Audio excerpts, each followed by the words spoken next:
Howdy, folks. It's the Creepy Kentuckian here. I'm Uncle Bill. How y'all doing?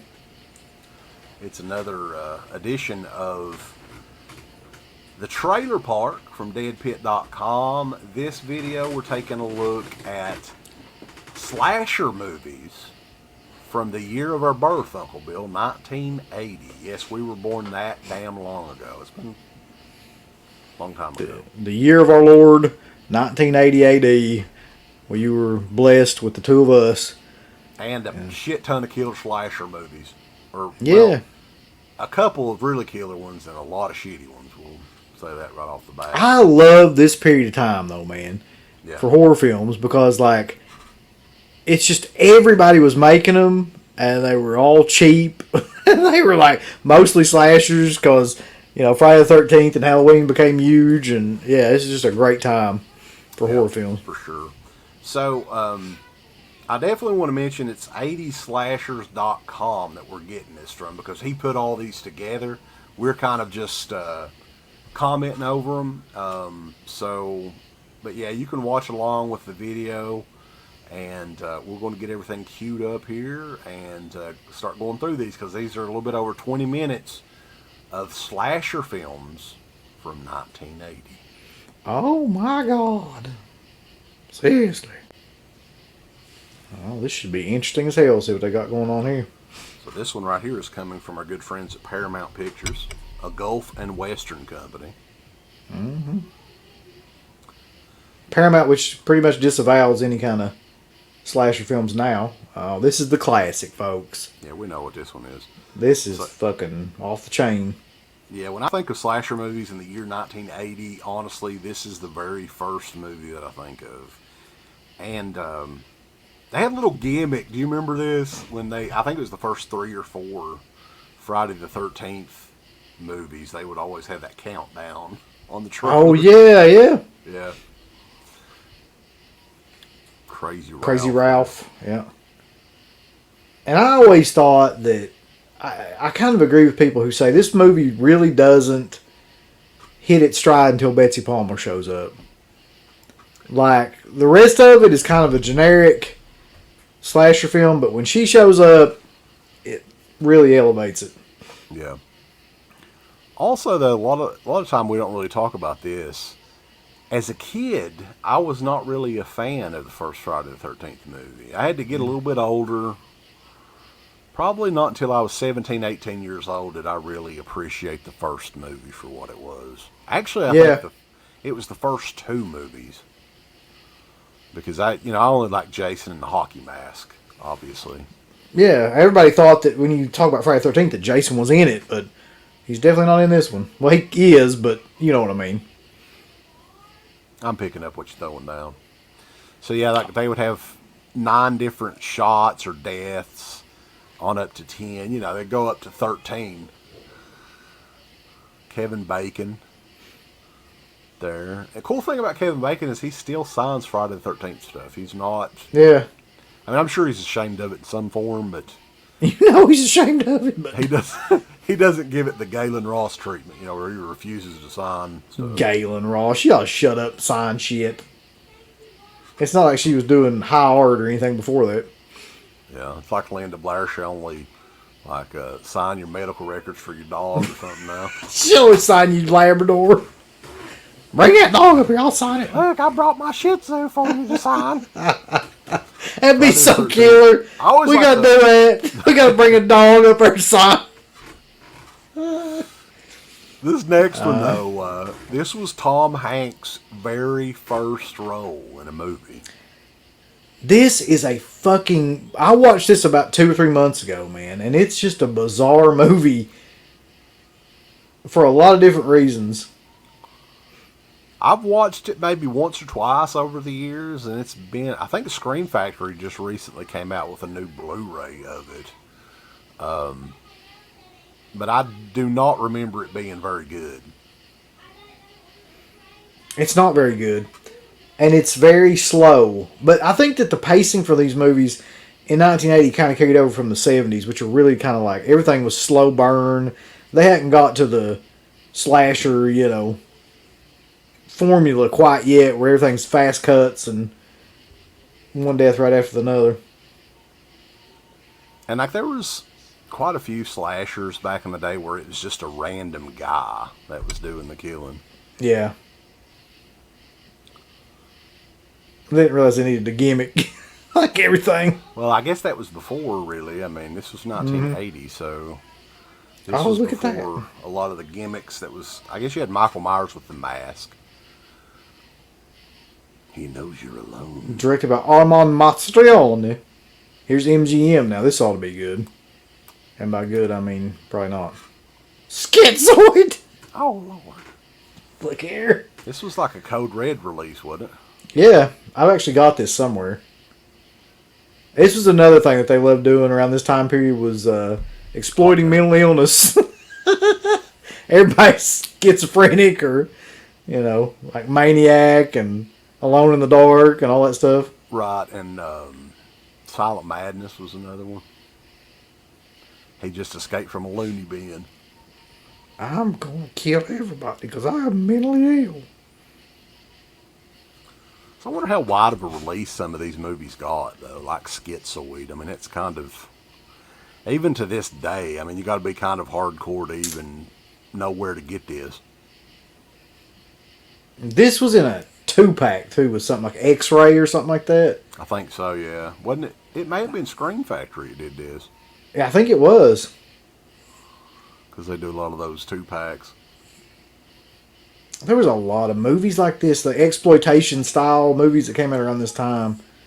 I think Grindhouse must have still been big, and Klaus Kinski's in it. I forgot about that. Yeah, That Klaus almost guarantees it's not going to be that good. It's not going to be good, no. Unless he's with Werner Herzog, it's going to be a piece of shit.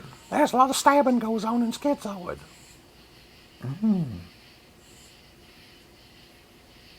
Christopher Lloyd. Really? Now this one here, this is another classic though. This is a red band trailer. Uh-oh. You know you're about to see something good when you saw the red background. Prom night, everything all right, fucking right.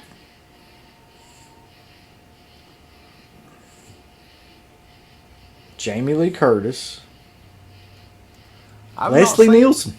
I haven't seen that Prom Night logo before. That's Me a either. different one. Prom Night was kind of Awful. I mean, it's a revenge movie in a way. There's some good. I enjoy parts of it, but I think towards like the climax of the movie where it's really starting to pick up, it kind of falls apart at that point. yeah, there's a lot about this movie that I never liked. I think, wasn't it Paul Lynch that directed this one? I think so. Yeah, Canadian filmmaker. Yeah, and maybe that's why it looks Canadian. I like the way it's shot, though. It's almost like a lot of it's shot like a dream or something. It's very soft and it's got. Yeah, And it's got the. Who can enjoy that soundtrack? That disco That's true. The soundtrack is probably the best part about this movie. And I guess there's a lot of people that remember the ending too. Oh shit! Oh God! I always thought the look for the killer in this was pretty cool. You won't be coming home on prom night. You're gonna get fucked in more ways than one. I love Mother's Day. Mother's Day is one of those movies that's really unsung, but I love this movie. Trauma released it, so it looks like shit still, but like, what a great movie. You know, this would be a good one that Vinegar Syndrome should get a hold of. I think it's out of print right now. Is it? Mm-hmm. So, I mean, I remember this movie clearly. The whole... It's not really got much of a plot. Just these women go out camping and run into these guys that are... Look at that! These guys that are kind of directed by their mother, who's this elderly kind of sadist. The one of the brothers in this, I can't remember his name, but he went on to do a lot of mainstream movies and stuff like that. And I think he uses like an alias in this movie.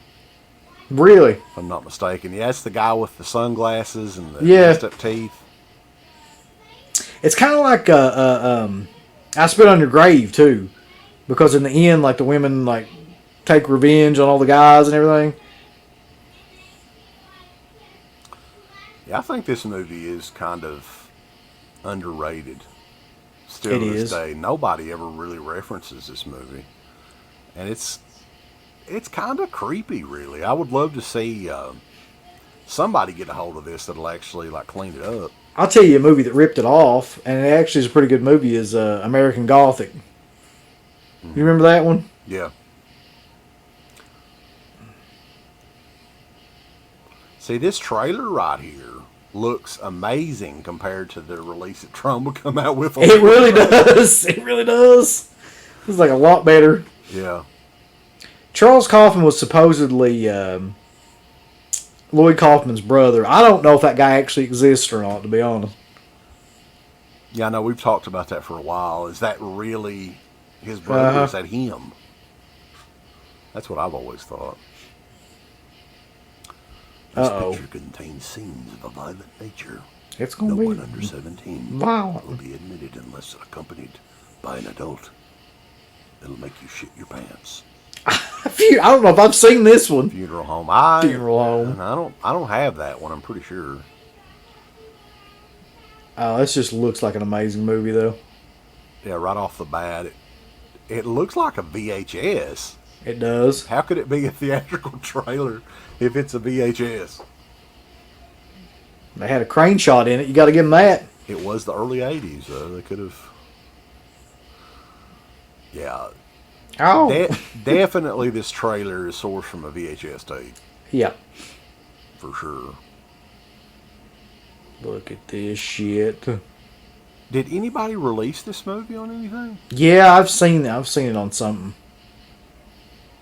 I mean, I recognize the title. I've just never seen this movie. Wow.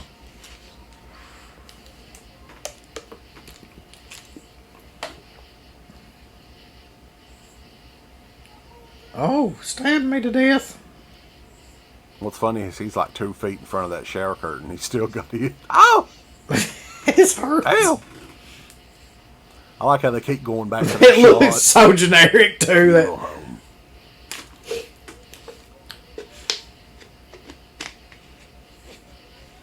If you're not dead when you come in, you will be. Oh, It's going to have some stupid-ass tagline, I guarantee. they just keep going back to that. It's almost like an episode of Full House or something. Now, this one I've seen, and this is a weird movie, man. Joe D'Amato's Anthropophagous, or Anthropophagous, Right. or whatever. I think it was a Shriek Show release from back in the day. It was, I remember, yeah. So Joe D'Amato was an Italian dude that was very well known for, what was it, Bue Omega, or something like that? Yeah, he Which did was a lot of like Italian porn too. Well, that's basically that movie. The Omega movie is like porn mixed with necrophilia. Yeah. So, but this one is more like a cannibal movie. I don't even know if you could call it a cannibal movie. I don't know what the hell you'd call it. Well, 80slashers.com considered a slasher for some reason. But yeah, by looking at that cover, I would think it was a cannibal movie. There's just so many of these Italian horror movies that they are confusing as fuck, especially the titles, right? Because there's one we found out that's there's Beyond Darkness and there's Beyond the Darkness.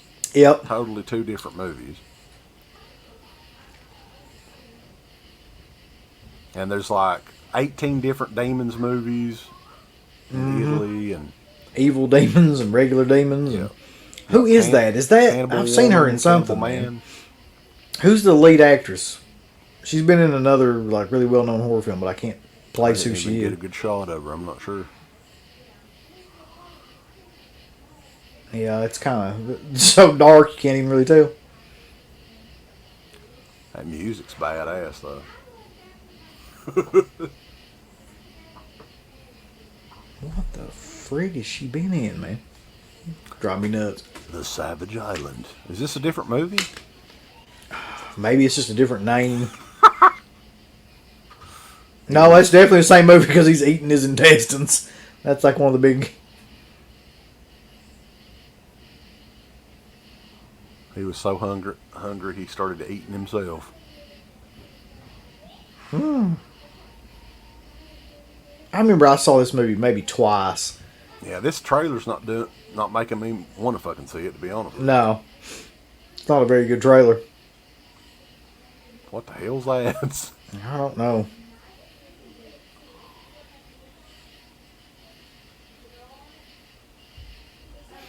You can't tell a single thing about this movie from this fucking trailer. No. I think we've heard the full soundtrack on this damn thing, though. Yeah. Maybe Blue Underground can bring it out, and we'll have it on CD, use it on the show. How is this a slasher movie, though? I can't figure out how they got that. I have no idea. Soon on this screen.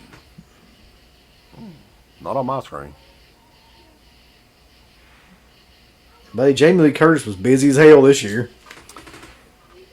Yeah. She did, like... She did Halloween 2 was the next year, right? Yeah, and The Fog would have been right around this time, too, wouldn't it? I think The Fog was 1980 as well. Maybe 1979. But yeah, that Terror Train... That... Of all the Jamie Lee Curtis slasher movies from this time frame, this is easily the worst one, I think. I mean, maybe I should go back and give it a rewatch, but... That's what I love about these companies, though. They keep putting out these movies like this in, like, different editions. Just because it has Jamie Lee Curtis in it, they're going to try to milk everything in the world out of it. Well, it's got David Copperfield in it, too. He's kind of got a fan base as well. So. And is it a Halloween party or a New Year's party? I think it's a New Year's party, isn't it? I believe so, yeah. Ben Johnson is in this as the conductor, and he's done like a ton of westerns and shit back in the day. But yeah, this was one of the early Scream Factory releases. One of the first 4 or 5, I think, releases they did, because up to this point, I think, well, no, Terror Train did have a DVD, didn't it? I think they did it? I think it did, yeah. Yeah, I think it did. I think I had it. But yeah, the gimmick to this one is Jamie Lee's in it. That's the only. If she wasn't in it, nobody would ever talk about this movie. This would be like another, Anthropophagous or The Final Terror or something like that. There was another movie, though, that was an older movie that had the train gimmick, but I can't think of what the name of it was. It was like murders on a train. Too. As a matter of fact, I think Death Ship was the same year as well. I don't know if it's going to be on here or not. But Death Ship.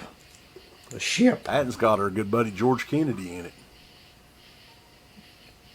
Who we all know and love from, wasn't he in Don't Go in the Woods?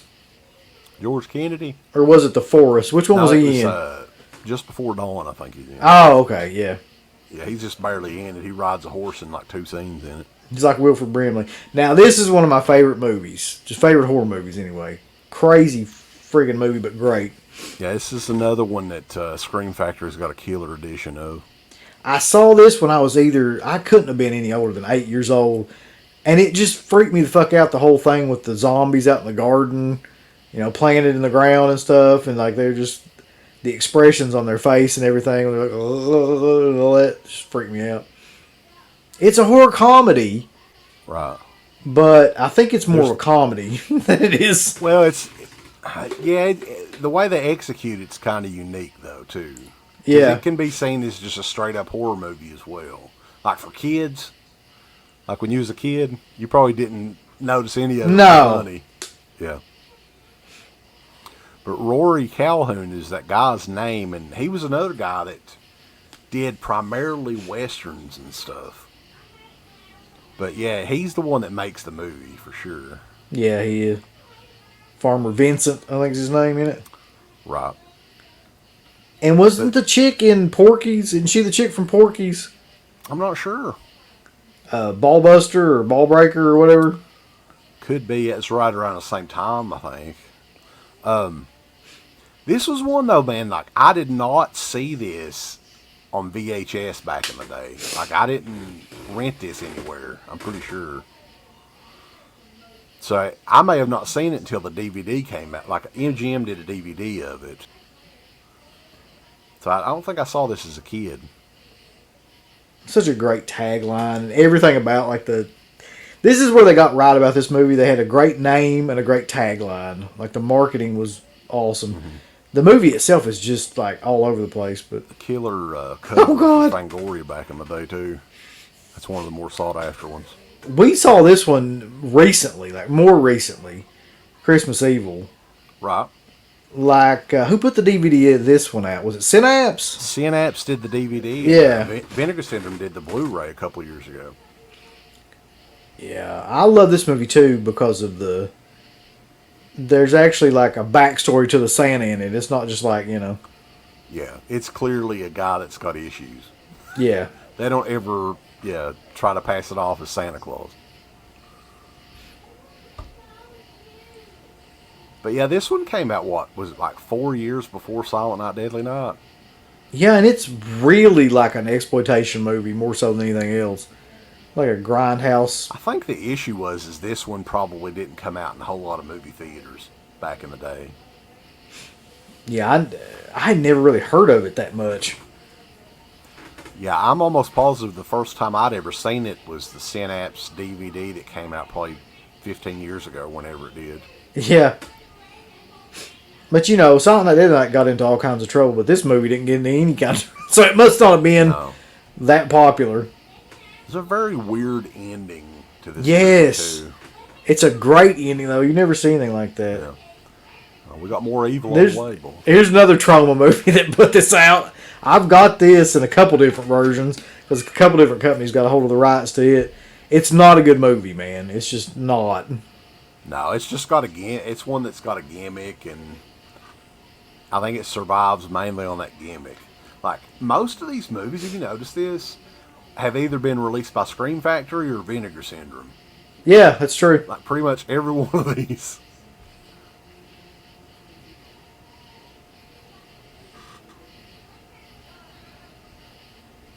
She's going to the liquor store. There's going to be some evil this New Year's. This New Year's, you're fucked. Hey, you want to try some of my spaghetti?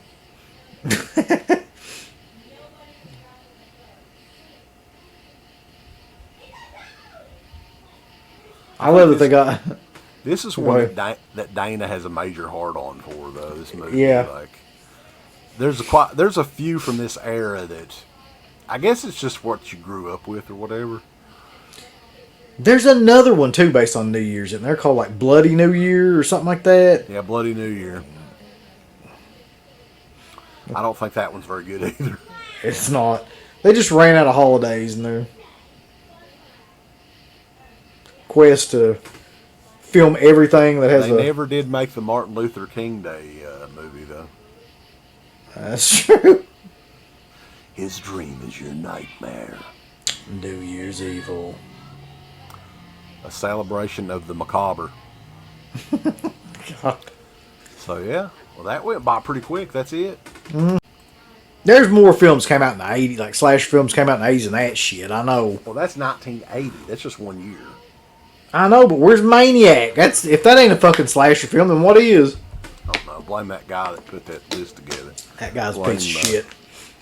80 slashers on YouTube. He's a fucking turd. So, evidently it's not all of them. I guess it's just a yeah, I don't think there'd be a way to do all of them, really. Yeah. It'd be 2 or 3 hours long.